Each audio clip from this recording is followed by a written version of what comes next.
किसी ट्रेन में तालियां बजाते आते हुए वो यानी किन्नर, शक्ल देखकर उनके व्यवहार से ही हम किन्नर की पहचान कर लेते हैं। कई नाम होते हैं इनके हमारे यहाँ, जैसे किन्नर, हीजड़ा और ना जाने क्या क्या। आम आदमी इनके पैसे मांगने का ज्यादा विरोध नहीं करता और चुपचाप निकाल कर दे देता है। ऐसा क्यों, हम बताते हैं। बहुत से लोग ऐसा भी मानते हैं कि इनकी बद्दुआ नहीं लेनी चाहिए, पर क्यों नहीं लेनी चाहिए ये कोई नहीं बताता। सच्चाई तो ये है कि किसी को पता ही नहीं होता, तो आपको बताएंगे कैसे, क्योंकि उन्होंने लालटेन जो सब्सक्राइब नहीं किया। दोस्तों, मैं हूं बकलोल और आप देख रहे हैं लालटेन, और आज मैं आपको बताने जा रहा हूं किन्नरों से जुड़ी कुछ ऐसी बातें जो आप हमेशा से जानना चाहते थे पर कोई आपको बता नहीं पाता था। हमारे देश में इस समय लगभग 5 लाख लोग किन्नर हैं। ऐसा माना जाता है कि ब्रह्मा जी की छाया से किन्नरों की उत्पत्ति हुई है।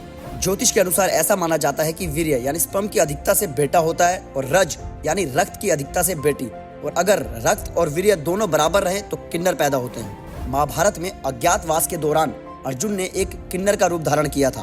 उन्होंने उत्तरा को नृत्य और गायन की शिक्षा भी दी थी। किन्नर समुदाय खुद को मंगलमुखी मानते हैं। ये लोग बस शादी, जन्म समारोह जैसे मांगलिक कामों में ही भाग लेते हैं। मरने के बाद भी ये लोग मातम नहीं मनाते, बल्कि खुश होते हैं कि इस जन्म से पीछा छूटा। किन्नर की दुआएं किसी भी व्यक्ति के बुरे समय को दूर कर सकती हैं। माना जाता है कि इन्हें भगवान श्री राम से वनवास के बाद वरदान प्राप्त है।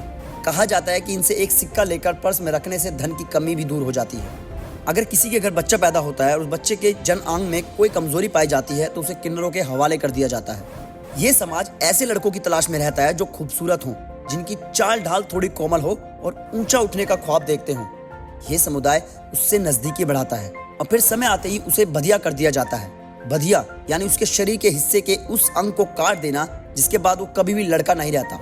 किन्नर अपने आराध्य देव अरावन से साल में एक बार विवाह करते हैं। ये विवाह लेकिन मात्र एक दिन के लिए ही होता है। शादी के अगले ही दिन अरावन देवता की मौत हो जाती है और इनका वैवाहिक जीवन खत्म हो जाता है। 2014 से पहले इन्हें समाज में नहीं गिना जाता था। अभी भी इनके साथ हुए बलात्कार को बलात्कार नहीं माना जाता। और अब एक जरूरी बात, किन्नरों की बद्दुआ इसलिए नहीं लेनी चाहिए क्योंकि ये बचपन से लेकर बड़े होने तक दुखी ही रहते हैं। ऐसे में दुखी दिल की दुआ और बद्दुआ लगना स्वाभाविक है। किसी भी किन्नर की मौत होने के बाद पूरा हिजड़ा समुदाय 1 हफ्ते तक भूखा रहता है।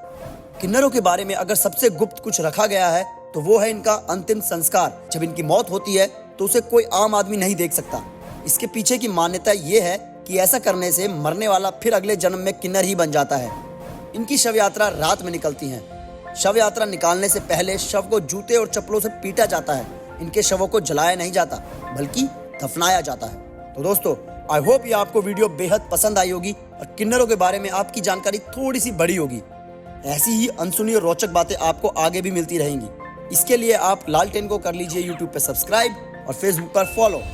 अब मिलते हैं जल्द ही नेक्स्ट वीडियो में किसी नए ताबड़तोड़ टॉपिक के साथ।